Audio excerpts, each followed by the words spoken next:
Hello and welcome to our discussion today. Should you lock in energy prices now or wait? My name is Bill Townsend and I'm joined by Mike Morin, the head of our procurement services. And today we're going to talk with you about three main areas. First, we're going to talk about traditional practices for procuring energy and the pitfalls that you should be aware of. Then we'll dive into current markets, what the fundamentals are, what they look like going forward, and what's driving the prices and the volatility that we're seeing. And then lastly, we want to share another approach to how to procure energy. And Mike will walk us through an example of how they develop that strategy and how you can execute it. And just quick housekeeping item here, anytime during the webinar, you can use the Q&A function with the button up top and submit a question, and we'll be monitoring that and trying to prompt Mike and me to answer those questions as we go along, and we'll leave some time at the end to do that as well. So Mike, from what I'm hearing, energy markets there's a lot going on, especially this week with all the weather. What impact has this had on how users should be looking at buying energy? So the weather's one thing that's always been there, but the bigger things have happened. Changes to the grid, how the market works, all the complexity have really upended the traditional procurement process. I've been doing this for a long time. I think the first energy deal I ever helped put together from a retail side of things was in 1995. It's been a long road. So I put together a little example to kind of illustrate this. I figure we'll talk in realish term numbers. This is a real example. This was a prospect that came to us for some help. They had gotten a whole bunch of numbers and they wanted to know what to do. The one part of this that's not real is the oddball terms. I did that to illustrate another point while we go through this exercise. But at the end of the day, the traditional approach was let's get a bunch of numbers in the door and pick one. Pick the lowest number on a piece of paper, if you will. As I say that a little tongue in cheek. There's some soundness to that.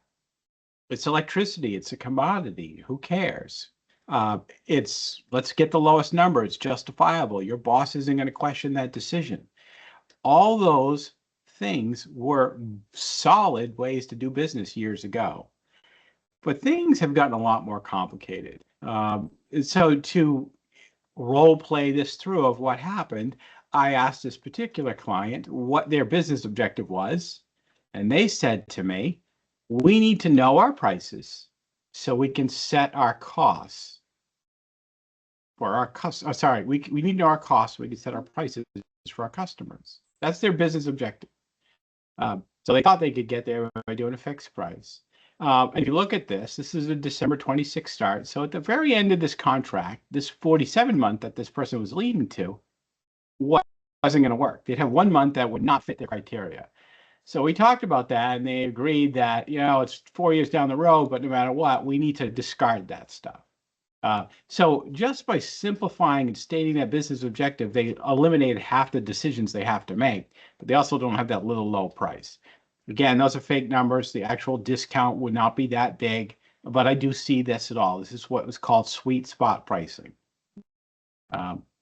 And then when I looked at the numbers, I kind of thought there's some fishiness going on because I knew who the suppliers were. I'm protecting them. Supplier 5 and 6 are real solid, creditworthy suppliers, and supplier 6 in particular was a price leader, yet they're not in the mix. So I said, hey, would you mind if we went and just investigated on your behalf, see what we could do? And when I talked to these suppliers, we got we didn't actually realize they wanted a real fixed price kind of thing. I mean, that's literally the conversation. So they came back with another set of fixed all-in pricing, that's the buzzword around here, that's very different. Supplier 5's price went up almost 3/4 of a penny, and supplier 6 went up 0.4%. And when you look at this, you're like, what the heck? And if you went through the traditional, let's pick the lowest number, the best deal, you're not looking at a 47-month with supplier 1. You're looking at a maybe 24-month or maybe 36 with supplier 6. The whole thing changed. The traditional approach of doing that way inherently made a bunch of decisions. What term am I going for? Am I going long or short? Who my supplier is? Are they creditworthy or not? It's irrelevant. What's the contract say? Don't dig into it. And sometimes it can even tell you, should you buy now or wait?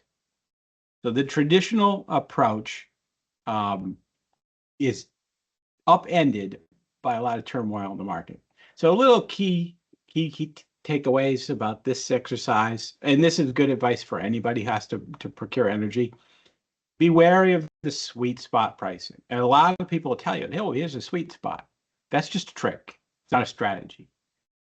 It's not including expensive month in this deal, knowing full well that you're going to have to pay it later. Fixed does not mean fixed.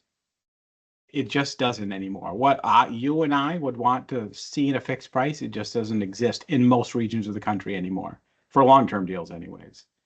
And the traditional approach can yield the wrong solution. It might not accomplish what you actually need to do, which is know what your costs are so you can set prices. It doesn't measure any market risk or contract risk at all. It doesn't even identify it. Why are these prices different? Well, there's different risk factors in there. But more importantly, we didn't even talk about this yet.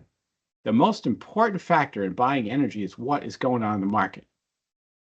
Pick the number, get a bunch of bids in, pick one, ignores that. And that is the most important thing to look at. So Mike, you walked through these fixed price deals, and we saw a lot of numbers there, but like, what's the difference between those offerings? Why is fixed not the same? What are the breakdown of that, so we kind of understand what we should be looking for when we're asking for fixed, but we're getting different things? Excellent question. So we have this components of a price kind of concept we walk all our clients through. This is for PJM, somebody in the Pennsylvania, New Jersey, Maryland area. I think, if I remember correctly, this is PECO, the Philadelphia Electric Company. Something like this exists no matter where you are. If you're in California, you have price components. If you're in Texas, you got different ones. If you're in New England, you don't have the transmission one. So I thought I'd just spend a minute just going on what goes into your price. The other bucket, ancillary services, these are fairly minor, fairly stable costs. Most of it is for grid reliability costs. RPS, every state has a renewable portfolio standard. You have to buy renewable energy. So that's what that component's for. Transmission costs, that's more unique to the PJM area. It's your share of using those high power tension lines. In New England and Ohio and some other pockets, those costs are buried into the utility rates, but in Pennsylvania and other parts of the PJM region, it's part of the supply cost bill. And lastly is, the next one is capacity. This one is the big deal. If you have a facility in the PJM area, you've probably heard of capacity by now. This cost just went up dramatically. So simply put, capacity is the ability to produce electricity, but not any electricity itself. And then the last component, the energy piece, this is what most people think the price is, the cost to produce the electricity. In a lot of states, it's half, depending on what's going on in the marketplace. It might be 30, 40%, it might be 70%, something like that. But there's a lot of other stuff that goes in there. The energy piece is the commodity related component. It flies up and down with natural gas prices and it behaves like a commodity. The other ones are a lot different. They are less known. They're not necessarily hedgeable. You can hedge energy costs. So when you have these costs that become large and they're not even known and they're not hedgeable, suppliers do different things. They price it because you want a fixed all in, but how they price it is subject to some manipulation, maybe is the best way to use it. One, in the last two examples, supplier in 5 and 6, they took on a lot, but not all of the unknown risk. These different components, they came back with a contract that said, all right, if these prices are not known, we'll wear the risk of that. That's why the price was higher. Sometimes, and that was what you saw for the first round of bidding, they estimate the price. And there is different levels of estimation. Most of them use some sort of reasonably fair things, but I have seen people that use lowball estimates to make their price look good. And they all do this because they know in the fine print they can change the price. So that's the big difference. Does the fine print say they're going to get you later, or you got to know what you're paying? And then, quite frankly, the least cost solution is if you take on the risk, usually. But there's business risk with that, and those end up with lower prices and generally lead to lower costs, which leads to one other thing that we won't touch on today. But each one of these components can be managed separately, and that opens the door for buyers to use more sophisticated strategies to actually reduce their costs over the longer run. So, Mike, thanks for covering this. A lot of the pitfalls with the current procurement process. Just to kind of recap, like, watch out for fixed doesn't really mean fixed. It means a lot of different things, and digging into those details is really essential. And the sweet spot pricing, making sure your term it reflects your true business need. Let's move on to talking about the market. You said having a view of the market and where the market's going and what's driving it is critical to putting together a strategy. Tell us what's going on with the fundamentals. Sure. I say this is critical because if you have a really good, solid outlook of the world, that will drive your business decisions. And it's so much so that you might not even care about the prices. I've done a lot of consulting and over the years, and folks that really understand this, how important this is, they will often make buying decisions without knowing what the price is because they know what the market is and what the risks are. It sounds very weird, but it does happen. But that being said, the first piece of advice I can give everybody is know what happened so you can understand what might happen. Sometimes history does repeat itself. So here's one of the tools we use. And Environ is a rolling strip for natural gas. If you're an energy buyer, you've probably seen this before. It is not what you're going to pay for gas. It's got all these other different things to it, but it's a good indicator to say prices are good, prices are bad. There's other things we do with it. So just kind of walking through what happened, we had low prices for a good chunk of last year, and then they went up. Why was that? We had our first cold winter in some years, and you can see the laws of supply and demand took over. Demand went up because of cold weather, gas prices went up. That is the number one theme we're going to talk about in energy market analysis, supply demand equation. The other secondary thing is risk and speculators. Then we see prices go down. Guess what? We had a fairly mild spring for much of the country. So that lower demand, prices come down. Now, of late, we've had some different things happening. We've actually had prices go up recently. We'll get into that in a second. Before I continue on as to what happened, one other piece of advice I can give folks is be wary of the scale games. This is the same exact chart. If I show you this chart and I say prices are here, you're like, oh, I don't want to buy now. I'm almost at the top. I want to be down here. But if I show you this chart, it's the exact same data. I just add a couple more years. You're like, wow, I don't want to be up here. This isn't so bad. I wish it was here, but I'll do the deal. You have a very different mindset. So beware of these scale games that I've seen happening and focus on truly what happened first and what might happen. The supply-demand balance that we look at has a number of factors. So we talked about the pricing. We walked through the weather for the past winter and spring. Another good tool is U.S. gas storage inventories. All spring, lesser degree summer, and fall, the United States takes gas and stuffs it underground in storage caverns to be used in the wintertime when demand is the highest. And if we have lots of storage and we measure that by the actuals, that's this light blue line, versus the 5-year average, then people are happy. The market's happy, prices go down. And when it's cold, let's say, and we draw down inventories and we get below the 5-year average, it correlates to what we saw in the prior slide, prices go up. So we watch storage levels, but a word of notice, we're back to the 5-year average. The mild spring helped us recover, yet you saw the tail end of this gas chart showing prices have been going up. That's counterintuitive, so something else is going on. But I'm a lot smarter about the market as I walk through and think through this. And you can be too. It's fairly easy to do. But the next piece of the puzzle explaining this is a little bit different. Well, the biggest driver right now is going to be the summer. This is June, July, and August. It's almost over. You can pretty much say safely that June was pretty hot. I know I'm in Maine and it was 100 degrees over here yesterday. So this outlook presents risk to the marketplace. It's a weather forecast, so we know how accurate those are, but these maps here are very decidedly bullish. It's going to be hot. Higher demand for air conditioning load means more power plants need fuel. They use natural gas. Prices go up. Laws of supply and demand. This risk of the summer is the reason why prices have been going up all spring, late spring, even though we are catching up our storage inventories.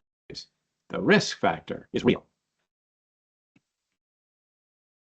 Looking out a little bit longer term, there's tons and tons of other things we look at. I'm trying to shorten this a little bit, but the biggest thing that worries me, and I've been doing this for a long time, I haven't seen this much risk in the market in a long time, is our export capabilities for liquefied natural gas.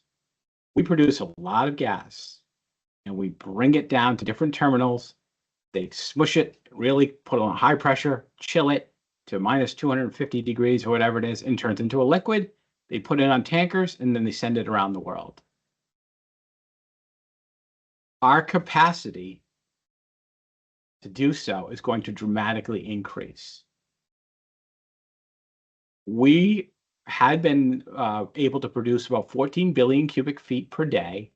And by the end of the year, we had a new expansion at the end of last year, one early this year, and some more coming. Our capacity will go up to 19.5 billion cubic feet a day. So I'm a math guy, but I got around. So we can do 5 BCF more per day. Let's say there's 300 days in a year. That's 1,500 BCF of gas that we used to have here that's going to go overseas.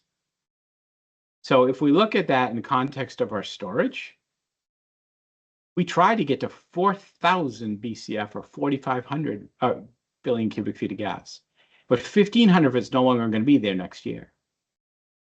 That's a third of our winter needs, or a third of our storage needs. That is a major change in the supply-demand balance that could really disrupt this market. That's our biggest risk.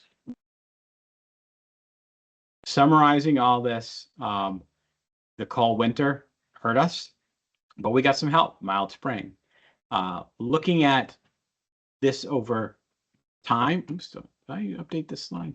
Sorry, I thought I had changed the slide a little bit. I like to look at this in chunks. This summer is very bullish, and that's going to impact the rest of 25 and also next year. The winter is the next major driver. We don't know what that's going to be. If it's mild, prices will go down, and if it's cold, it will go up. It will impact 26, and to a lesser degree, 27. But over the next couple of years, this LNG exports is going to equate to a shortage. We are not going to have the amount of gas we need. It's going to go elsewhere. And that creates a lot of risk for price rising in 26 and 27 beyond. So there's a lot of risk in this marketplace. So Mike, we've got storage, we've got weather, LNG exports, and competing with the rest of the world for the gas. What other things should we be paying attention to? Yeah, if you could hang on 1 second. So this, for some reason, our slide deck, because I have some more stuff here, and it's not the right slide. Would you like me to advance it, Mike? It's not advancing. It's just presenting an old version of the slide. Oh. So let's see if we can fix this.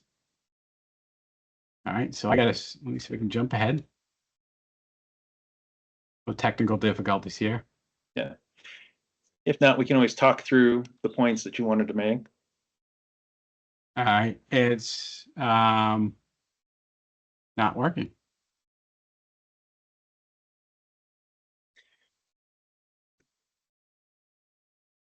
So there were a couple other factors that I know we talked about yesterday on this. Yep. about the conflict in the Middle East and the risk to gas and oil markets. What's your team thinking about that now, and how does that play into forming expectations for customers around price? All right. Yeah, so I had some great slides in this. So I'll just have to speak to it and oh wait. Let's No, it's not going to work. I don't know what happened here. The biggest thing takeaway is globalization. With all this natural gas going out the door, our market now becomes more linked to what is going to happen in Europe or Asia. And we've seen that in the last few years, particularly with the war between Ukraine and Russia, that really impacted some regions. It impacted us nationally. We saw prices go up. That shouldn't have happened, but that's how the market worked. But regionally, we will see big impacts, and we'll probably see more national impacts on our pricing. New England is the worst region that's going to be hit, but we saw big impacts in New York City, Westchester County area, and then spilling down into New Jersey and eastern Pennsylvania. I can see scenarios where the Mid-Atlantic region will now be impacted by global events. When we have this much gas, it'll probably be an option to ship it out. Right now, we're exporting close to what we can. But when we have 20 billion cubic feet, there may be some days we're only doing 15 because prices are okay. And when there's a price spike, we do 20. That means our prices are going to be more volatile and be more related to a cold winter in Europe, something in China, and so on and so forth. So the globalization of our commodity markets is real, and it's going to impact us. It's no longer about our weather and about our drilling and our production. The thing that's been in the news is the Middle East. I want to touch on that. I will say, I think it, for now, looks like much ado about nothing. Be clear about that. We have 3 scenarios that we're watching. The one that's been in the news is a closing of the Strait of Hormuz because of tension. Now, this is all dissipated of late, but that story created a lot of tension in the oil markets. Oil prices went up $3 a barrel, if I remember correctly, on the news that we were evacuating personnel because of tensions. And then when there was an attack and Israel counterattacked, oil prices hit $78 a barrel. So $63, we started at this, $78 a few days later.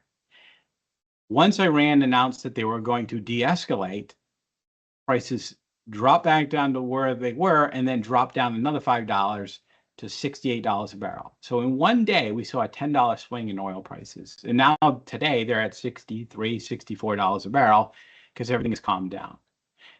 If the Strait of Hormuz is closed, that's where something like 20% of our global oil supply goes through, and a lot of LNG to Asia. If that's closed, that's the most catastrophic event we could see from an energy price perspective. However, we think it's extremely low probability, extremely low. Iran uses that to ship its oil, so there's no incentive for them to do anything. The other scenario we looked at is if the war with Israel does escalate again. What I've seen in the past, and I've been doing this for a long time, is a country can easily lose its oil production when it gets embroiled in a war. Or a revolution. Shah of Iran falling in 1978 is one example that I remember. Shortly after that, Iran-Iraq war. That stopped oil production in both countries. So these things created big spikes. They were rather quick, sudden changes. That one remains to be seen. We're not there yet. It looks like things are calming down. The one that actually concerns us is like the Houthi rebels or some other fringe group continuing or escalating their disruptions on and doing minor attacks on oil and energy vessels in the area. That one we're watching. The first one is the one that's been all over the news, but that is a doom and gloom scenario. We don't think that's particularly likely. And Mike, there's one question that came up that I think is relevant before we move on, which is, it seems like the LNG exports that we're talking about, we're assuming that's all coming out of existing supply. Do we have an opinion on how suppliers in North America are going to respond to higher prices? Are we going to see increased production of gas domestically to keep pace with the demand now growing internationally? Yeah. supplier production companies, the drilling companies have imposed what has been termed capital discipline. During the heyday of the shale, they drilled, and they lost money, but they made it up on volume. That was the thing, buy high, sell low, make it up on volume. Didn't work. They went bankrupt. They incurred lots of debt. So they've started to retrench and paid off debt, shored up their balance sheets, and now issuing actual returns to shareholders. They have been very clear and pretty consistent that they are not going to open the spigot, even though prices have gone up somewhat. We monitor the earnings reports, the earnings calls for the major producers in the country, and they're still saying, nope, not this year. We do see that in 27, there should be an uptick in production based on their calls. Now, if we do get a material disruptor event and prices do rise and it looks like it's going to be there to stay, I do expect that to change. It'll probably be first with the smaller, the wildcatters, if you will. And then you might see the equitables and the big ones play in that space. So yes, they do respond to price, but the big ones are waiting for sustained price increases that they believe will be long lasting before they really turn on the spigot. Great, thanks, Mike.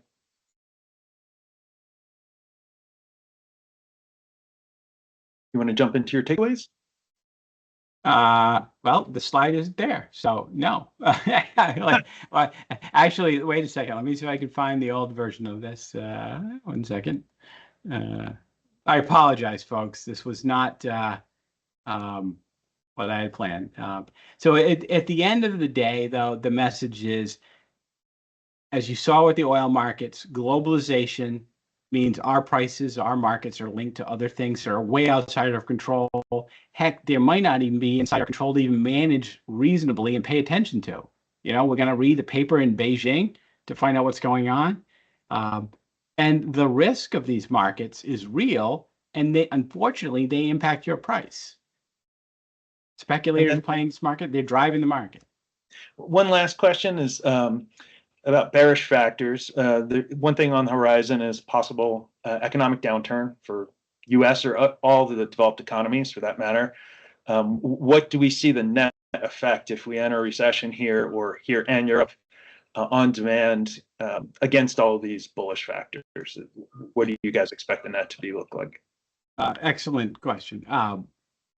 Our primary concern is, holy smokes, there's a lot of risk in this market. And that's what you're seeing here. But there are things we are watching that could have downward pressure on pricing. A potential recession is one of them. Weather and things like that are another one, mild winters.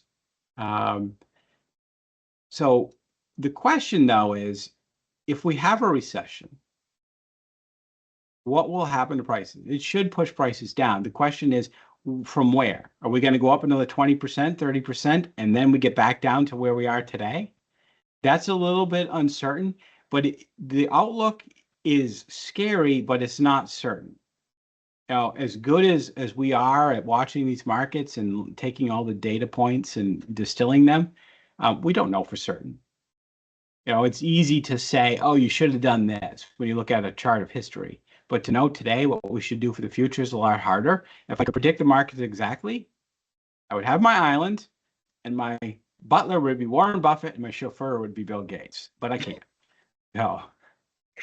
So is this okay if we kind of transition into we're basically saying a message? We got a lot of bullish activity on prices. We got a lot of uncertainty associated with that. How does that translate into building a strategy that helps consumers buy energy or businesses buy energy in some rational way, where they have decisions of how much risk they can take or how much risk they're willing to take, and what costs they can expect or what certainty they can gain from the strategy? So we started off with the traditional way of buying energy is not as robust as it used to be. It's not as successful, but there are other ways. One of the things that I've noticed over my years of doing this is that doing a fixed price is perceived as being low risk, but it's actually very, very risky, in my opinion. You're basically making a bet that today or whenever is the day to buy your energy for 5 years, all of it, or 3 years, or whatever you're choosing. That's a big bet. So we've developed, and others have developed something like this, a concept that I'm not a marketing guy. I'm a technical guy. I'm an energy guy. So I call layered hedging. I'm sure there's a better fancy name for this. Um, and what it does is we find the least cost electricity supplier, and sometimes it's the least cost. Sometimes it's maybe not the second best, but they're really good at executing something like this. And we put together a deal that has a fixed adder spelled out in the contract price. And this includes one or more of those components that we talked about earlier. And it also includes the ability to lock in energy prices over time. So we're going on a totally different path. And if you don't, then it has a provision that says you're going to buy in the spot market. And this may sound very basic if you're familiar with this, but I'll tell you there are supply contracts out there that look like this, but they don't behave like this. So not purchase at spot market, and it's a nebulous market price. Supplier gets to figure out what that is. There's no fixed adder. It's just going to be, we'll charge you something. You're going to be careful for those type of contracts. But diving into this, it's sort of like, let's watch the market and strategically pick off our spots. You can hedge 25% of your needs, maybe do it for the whole 5-year deal. And we watch the market as it goes up and down, up and down. We strategically take bites out of the apple, and we do this over time. And once you're done, let's say your goal in our case is to have fixed and have known prices, known costs, so you can set prices for your customer. We can get there. We just do it differently.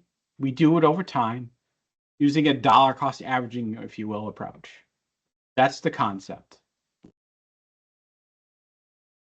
Great. Mike, this sounds more complicated, right, than going out and buying power for the next 2 years in one deal. How much time and effort does this take? How does a customer get engaged with this kind of strategy? What are the mechanics? It actually is. Most people find it easier, and I'll get into that in a second. Over the last 4 or 5 years, larger clients. This isn't for everybody. There's some segments where it's not a thing for, but it's surprisingly small. Who's this not for? If you're a smaller user, it becomes less worth it. Say maybe under 1 million kilowatt hours or something like that. But that being said, last 4 or 5 years, depending on the year, 60 to 90% of our clients have employed a strategy like this to buy energy. 60 to 90%. And the 60, the low end, was during COVID when it was sort of a no-brainer to go do long-term fixed price. And the 90% extreme on the high end, that was during the height of the Russian-Ukrainian war price spike. So a lot of people are doing it, and they are telling me it's easier. The decision-making is easier. They don't have to agonize, do I do everything for 5 years? If you spend $1 million a year, that's a $5 million commitment. Mm-hmm. But imagine if you're doing a commitment for 25% for 2 years, it's a $500,000 commitment. Making these smaller decisions is easier. Being kind of always out in the marketplace means you're proactive. You reduce your year-over-year volatility. It's actually easier. The first time they actually do a hedge or two, it takes a little bit of time, half hour. But most of the clients have been doing this, once they've done 2 or 3 of them, it's 5 minutes. It's very easy. So they like that. So it sounds like with part of this program, meaning that you're taking spot market purchases, and may or may not be including some of the fixed adder components in your deals. It sounds like they've got to accept more risk. Can you explain sort of the way risk is managed, or how much risk they have to carry to execute on a strategy like this? Yeah. I used to sell for a major supplier, and one of the first things they taught us to ask our potential customers was, "So what's your risk appetite?" But frankly, nobody knows what that is. They'll say, "I don't know. We're very risk averse, or we're very risky," but they don't know what that means. Neither do I. And I started thinking about this. There's different kinds of risk, right? The market risk is the one we talked about.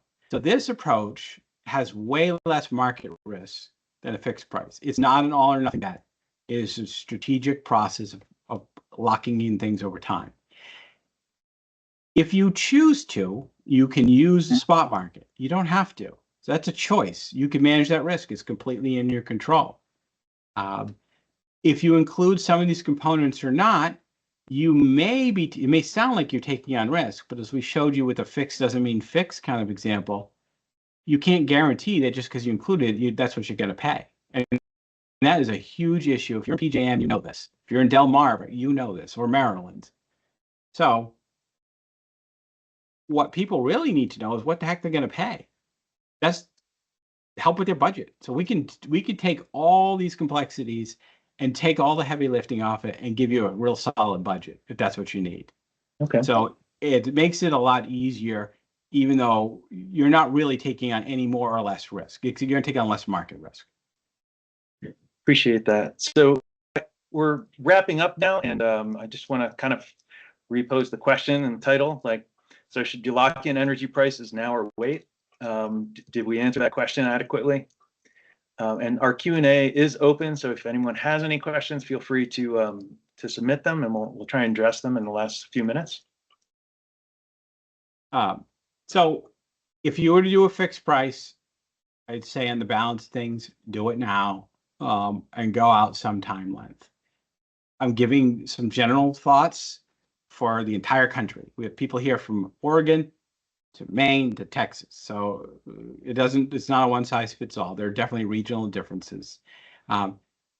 Ideally, I would recommend that clients do something like this and look at hedging most of 25 or a good chunk of it and a good chunk of 26, and then little bites of the other years. Again, there are some regions where doing longer term hedging makes sense and other regions where it makes less sense.